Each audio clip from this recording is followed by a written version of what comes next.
Malls are fucking dead.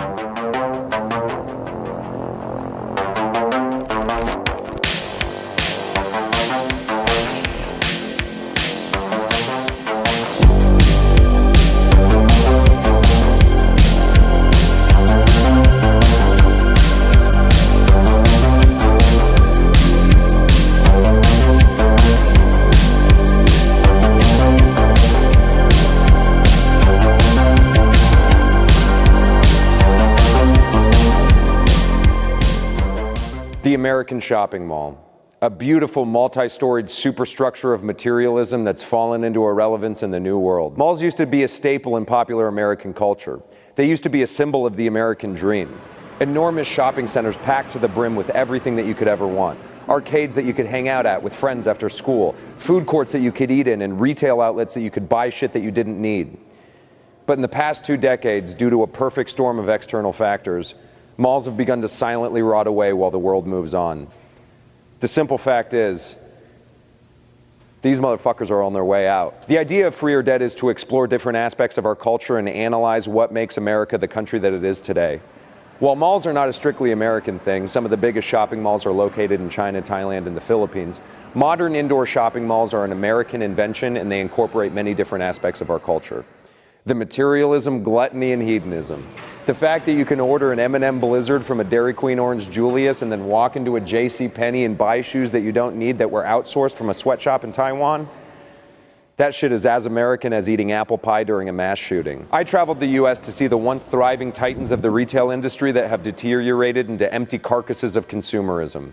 I wanted to observe the painful slow motion collapse that they are experiencing in real time. In total, I went to over 15 malls across Minnesota, Wisconsin, Ohio, West Virginia, Tennessee, and North Carolina. The malls I visited ranged from Southdale Mall in Edina, Minnesota, which is widely known as the first ever indoor shopping mall to operate, all the way to the Cincinnati Mills Mall outside Cincinnati, Ohio, which is infamously the most abandoned yet still operational mall in the entire country. All of the malls that I visited were dying to varying degrees. Some of the malls, while clearly still failing, at least had a small number of patrons.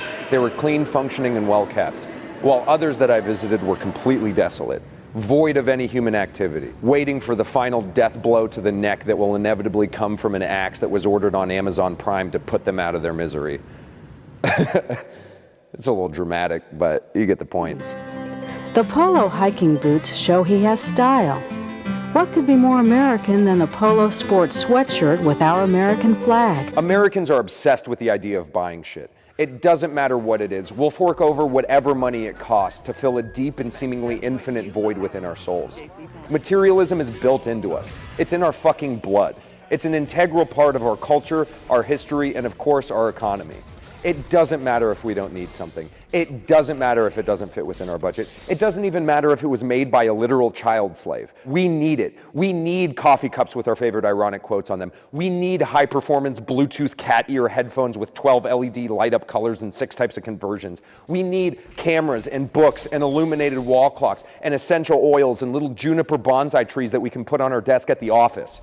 We need shoes and iPhones and high-waisted American Eagle jeans. We need anything that can temporarily mute the deafening scream of existential dread. Just something that will briefly silence the knowledge that we are all barreling towards our inevitable death. And for a long time, malls filled that void. You can shop, shop, shop, shop. So come on down and browse around. Let's go to the shops. Capitalism has a tendency of encouraging consumerism on a structural level. The invention and following popularity of the indoor shopping mall in post-1950s America was not only a physical manifestation of consumerism, but it also played a vital role in what sociologists refer to as a third place. A third place is a place other than your home or your work for people to socially gather, eat, and enjoy communal activities. Malls satisfied our natural tendency to socially gather with one another, and they also had the added benefit of being a place where we could fill our souls with material possessions. The main draw of malls that separated them from other retail outlets is the sense of an experience that a person can get when they visit them.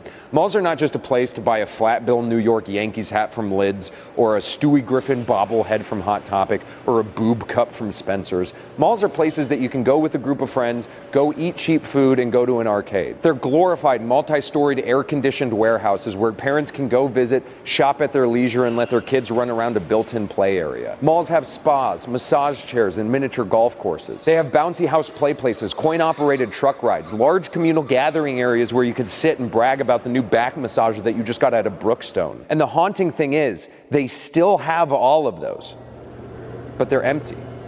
They're hollowed out shells of an experience that once was. The rides and arcade games that haven't been touched in years. The mini golf storefronts that have been closed for months. The adventure centers with deflated bouncy houses and menus full of cheap frozen pizza and store-bought hot dogs. And the claw machines that haven't been updated since the mid-2000s, but they're still as much of a scam as they were back when I was 12.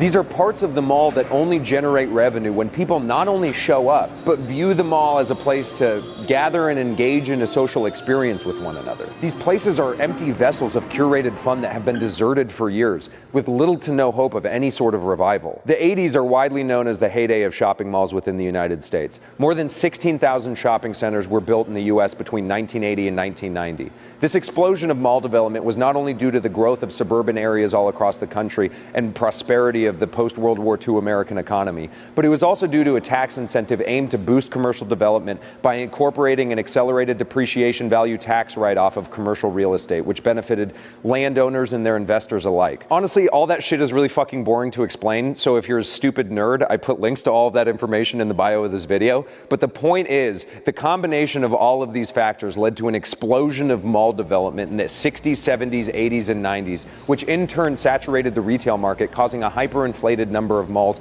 that were arguably doomed from the start. Grand opening is this Wednesday at the Wausau Center Mall. Where you'll find shopping's fun. Almost all malls have anchor stores. Anchor stores are brands like JCPenney, Dillard's, Sears, even movie theaters like AMC. These are brands that are guaranteed to bring in foot traffic and increase business within the mall. In their heyday, anchor stores used to just be more recognizable brands with bigger storefronts amongst a sea of smaller retailers. But now in failing malls, they are literally the anchors that are keeping the location alive. They are the stores that keep the mall's lights on. And that's best case scenario. In many of the malls that I visited all across the country, even the anchor stores were deserted shells of what they used to be. A common trend that I saw in almost all of the malls that I visited was a last gasp final attempt to increase visitor engagement through social media campaigns. I saw signs in many different malls that were begging customers to follow the malls on Twitter, Instagram, and Facebook, or text campaigns where visitors could text a number and get new updates on the mall. One of the worst and most depressing malls that I visited was Eastland Malls in Columbus, Ohio. It was located in the suburbs of Columbus, and it was in absolutely terrible condition. It was in such bad condition that in 2021 it was even declared as a public nuisance by a municipal court judge due to its multiple health code violations and deteriorating safety conditions. When I visited the mall, it was insanely empty. It seemed as though 90% of the storefronts were abandoned. The sinks in the bathroom didn't work, and one side of the mall had a disgusting, just this overwhelming smell of mildew, which I soon found out was due to missing ceiling tiles, causing multiple leaks directly into buckets, trash cans, and carpet flooring. The entire mall was a hollowed out, disgusting, empty vessel full of health code infractions and empty storefronts. But even with all of this, they still had multiple different signs begging patrons to follow them on social media. As if anybody would be insane enough to follow @Eastland Malls Ohio on Twitter. It's like, yeah, let me see what a fucking mall's gonna tweet. Yeah, I can't wait to see the hot takes that a dying mall in the middle of Ohio has. All of their tweets were pretty much what you would expect. Tweets about grabbing your besties and finding the perfect accessories, or like 5 ways to rock denim during the summer months, or limited time deals that the GNC was offering. But as I scrolled deeper into their profile, I came across a tweet about their Breakfast with Bunny event that had a picture attached. Just look at this fucking picture. You can see a burnt out light, missing ceiling tiles, and an empty food court location in the background. There's something about this picture that just filled me with an overwhelming sense of dread and sadness. It's like a picture of a patient on life support. Think about how demoralizing it would be to be a social media manager for a dying mall in the middle of Ohio. Having to tweet about Galentine's Day or a spooky Halloween party just to get zero interaction. Just like throwing out hollow, surface-level tweets into the void of the internet for nobody to care or pay attention to. Just a desolate, old-world institution trying desperately to keep up with modern society by using new world technology. What a fucking soul-crushing job that would be. I wanted to show my support to Eastland Mall, Ohio on Twitter, so I tweeted at them and I said, I fucking love this mall. And I hate washing my hands. The smell of mildew goes hard as fuck. I recommend this mall to everybody. Thumbs up, thumbs up, thumbs up. I didn't even get a fucking retweet. They didn't even like the status. I'm like, engage with your community. There's always great shopping, fun, and exciting special events at the Easy Mall. It's waiting for you. You know what's ironic is that this monologue was actually originally supposed to take place in the Knoxville Center Mall outside of Knoxville, Tennessee. But by the time I had gotten there, it had already turned into an Amazon fulfillment center. Somehow, an Amazon Prime fulfillment center is more depressing than an abandoned mall. Shopping on Amazon still feeds the never-ending hunger that Americans have for material goods, but it just has the added benefit of crippling isolation that comes along with it. Many people think that the demise of the American shopping mall was mostly due to e-commerce and the COVID-19 pandemic. And while these are indeed key factors, it doesn't tell the entire story. The reality is that experts have noticed the decline of shopping malls all the way back into the early 2000s. As I said before, the market for retail outlets within the United States was saturated from the start. In 2001, a brand management firm began to take notice of the imminent problem of the increasing number of vacant malls all across the country. Malls, much like any other institution that's involved in the sale of non-essential luxury items, suffer when the general public has less money to buy non-necessary goods. 2007 was the first year since 1950 that no new malls were built. The economic recession and housing crisis of the following years was the first major blow to the mall industry. In the following decade, malls did not make a comeback by any means. With the combined factors of a recession, the rise in big box stores like Walmart, the already saturated market of commercial shopping centers, the meteoric rise of e-commerce, and a fucking global pandemic, malls took uppercut after uppercut. They got the absolute shit beaten out of them. Not all malls are in shambles. I visited many malls across the United States that are still doing relatively well, but it's clear that they are the outliers. They are the lucky few that were able to rise above the tide and survive. For now. The future of many malls around the United States looks bleak and hopeless. And here's the thing, is I don't fucking want that. You know, like I know that this video was dark, but I miss shopping malls. It's probably just nostalgia at this point, but at least when you went to a shopping mall, you could be a mindless consumer in real life. I hate having to look through thousands of choices for vacuums on an app on my phone. I miss the days when I didn't have to take part in a massive e-commerce monolith that forces their employees to piss in bottles in order to make deliveries on time. It's like, I know that this trend is unstoppable. I know that this is just another shift in the continuing evolution of the American culture and economy. At least malls were an experience. I miss being able to walk around and just go into whatever store caught my eye.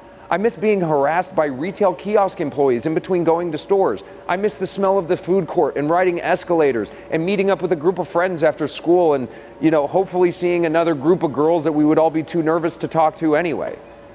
It's like, I pretty much just miss my adolescence. You know what I mean? Like, I just miss the days of limited responsibility.